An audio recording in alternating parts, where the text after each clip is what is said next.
Change happens in all companies, and especially in fast-growing teams, since they are measured and actually survive by successfully implementing change. By the nature of fast-growing companies, there are quick iterations and change happening most of the time. That's their nature. However, I want to discuss and focus on the principles of how change effectively happens regardless of company stage, be it a startup, scale up, or working enterprise. One of the ways that I measure change in teams is by the flexibility, adaptiveness, and time between how long it takes to declare a new initiative and put it into place. Some teams can implement in a week or two, others months. So which kind of team are you in? And here's a note on speed of implementation. Speed is favorable, however, you have to learn when to slow down and when to speed up. Some change needs to happen immediately, other change needs to happen over a set period of time.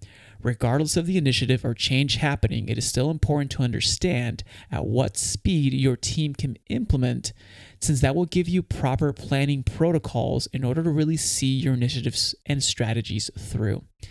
Because if it takes too many weeks or even months for something to happen that should only take a couple of weeks, then you have a big problem and you can actually die from extinction as a company from moving too slow. The inverse is also true, that if you work too fast and don't take the proper measures to be thorough, you can create new issues for yourself in the future.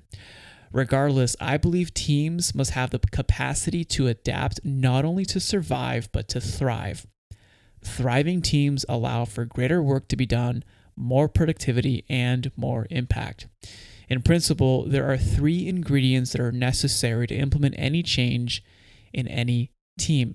They're quite simple, some are blatantly obvious, and you might actually ridicule me for being too simplistic about this. However, I believe that it's important for us to keep these ingredients at the forefront of any change management, because without understanding these key ingredients, the change you are seeking to implement may falter.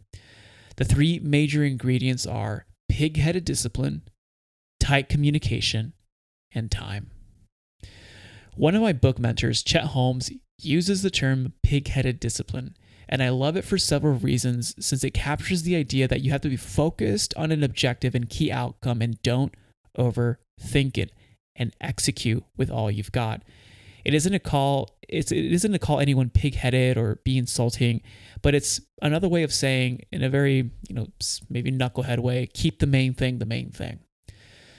So most teams actually have a monthly, quarterly, or even annual planning session, and they invest a lot of time and resources to come together every quarter or every year to plan the next quarter or the next year.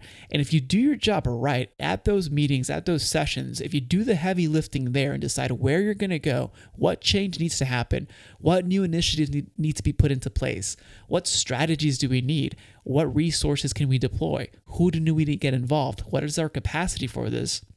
If you actually do the heavy lifting there, you should have zero overthinking or doubt after you set your direction in these sessions. If you do, you're wasting your time and you're wasting money. And we can do a separate spark on how to do the quarterly, monthly planning or annual planning better.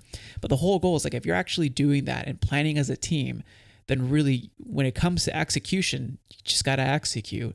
And this brings us to the second ingredient, which is tight communications. It's not just communications, but it has to be tight. It has to be close. It has to be efficient and effective and quick and actually cross department.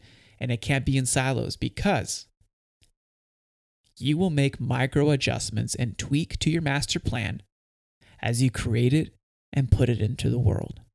And here's just a quick philosophical aside on potentiality and actuality. So when we have an idea or an initiative, it's in a potential state. It still exists in our minds or in the minds that whom we shared it with. Putting that into motion or action, putting that idea into action, starts to put that idea into what's called actuality. So the thing with our planning is that we may actually not know every consequence or second or third degree consequence or outcome of every action. We might know the intended outcome, but we may not know all the unknown variables of a second or third degree. And you could, in theory, run outcomes and scenarios into a computer simulator. And I think We possibly may have that technology now. I'm pretty sure we do. But none of the teams that I've worked with have used that technology, or maybe it's not easily accessible to the wide scope of the public. Regardless, I digress. What's most important is that we won't know every single outcome. However, regardless, when we put our ideas into actuality, it creates a feedback loop for us to reassess and adjust our next actions to ensure the possible outcomes line up with our intended initiative outcome. So that means that if we're putting things into practice, we have to measure how those things are actually being implemented. What are the outcomes and the consequences of those?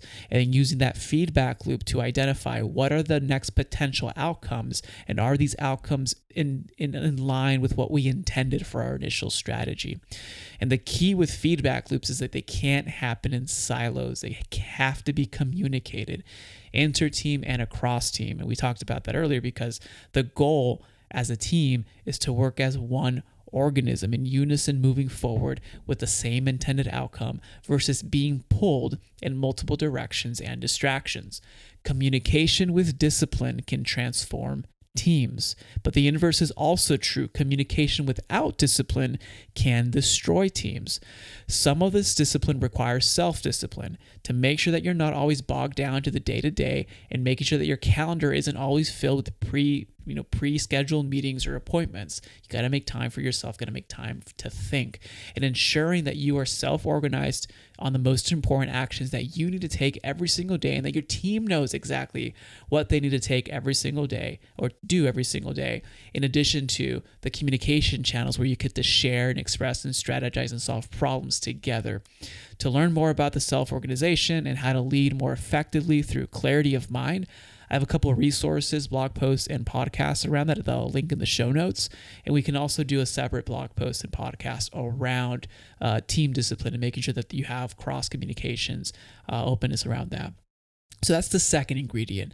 The third ingredient necessary to implement change in any team is time. So this is the most obvious one for us, but it's also the most important.